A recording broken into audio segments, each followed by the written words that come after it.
ஒருவன் கிறிஸ்துவுக்குள் இருந்தால் அவன் புதிய சிஷ்யா இருக்கிறான். படைவைகள் எல்லாம் ஒழிந்து போயின, எல்லாம் சொல்றேன், எல்லாம் புதிதாய் மாறின.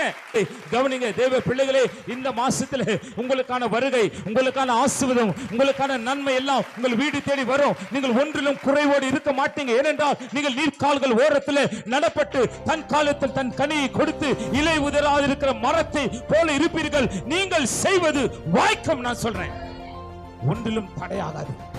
ஐயா இதாச்சு தடை, அதாச்சு, இனிமேல் இருக்காது. நான் சொல்றேன், இனிமேல் வராது. நான் சொல்றேன், நீ முன்பு கண்ட எகிப்தியரை நீ காண மாட்டாய். நான் சொல்றேன், ஏனென்றால் உன் ஆவி, உன் ஆத்துமா, உன் சரீரம், உன் எல்லை எங்கிலும் சமாதானத்தை கர்த்தர் தருவார். உன் பிள்ளைகள் சமாதானமாய் வாழ்வார்கள். உனக்கு நல்ல வேலை கிடைக்கும், உனக்கு நல்ல வாழ்க்கை அமையும். நான் சொல்றேன், உனக்கு நல்ல வீடு கிடைக்கும். நான் சொல்றேன், உனக்கு நல்ல ஆஸ்வாதமான நிலங்கள் கிடைக்கும், வளங்கள் கிடைக்கும். நீங்கள் குறைவோடு இருக்க மாட்டீங்க.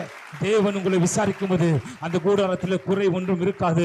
அது கூடாரமா இருக்காது, அரண்மனையாய் கத்த வைப்பார். உன் அரண்மனைக்குள்ளாய் சமாதானம், உன் அறைக்குள்ள சுகம். சுகம் இயேசுவின் நாமத்தில் நான் சொல்றேன், சுகம் உண்டாகட்டும், சுகம் உண்டாகட்டும்.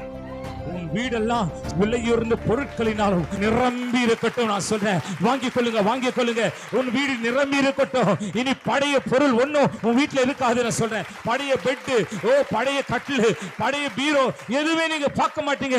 ஆண்டவர் சொல்றார், என் ஊழியக்காரர் சுகம் எனக்கு முக்கியம், என் ஜனங்களுடைய சுகம் எனக்கு முக்கியம், என் பிள்ளைகள், என்னை நம்புகிற பிள்ளைகளுடைய சுகம் எனக்கு முக்கியம்.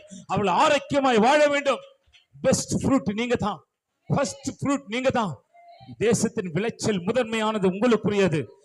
the branded நீங்க தான் யூஸ் பண்ண சொல்றேன். நான் சொல்றேன், கர்த்தர் உங்களுக்காக தான் பிராண்டட் கொண்டு வந்திருக்காரு. முதன்மையான குவாலிட்டியை நீங்க தான் சாப்பிட போறீங்க. முதன்மையான கார்ல நீங்க தான் போக போறீங்க.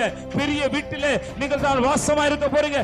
ஏனென்றால் உன் ஆத்துமா வாழ்வது போல நீங்கள் எல்லாவற்றிலும் வாழ்ந்து செழிப்பாய் சுகமாயிருங்கள்.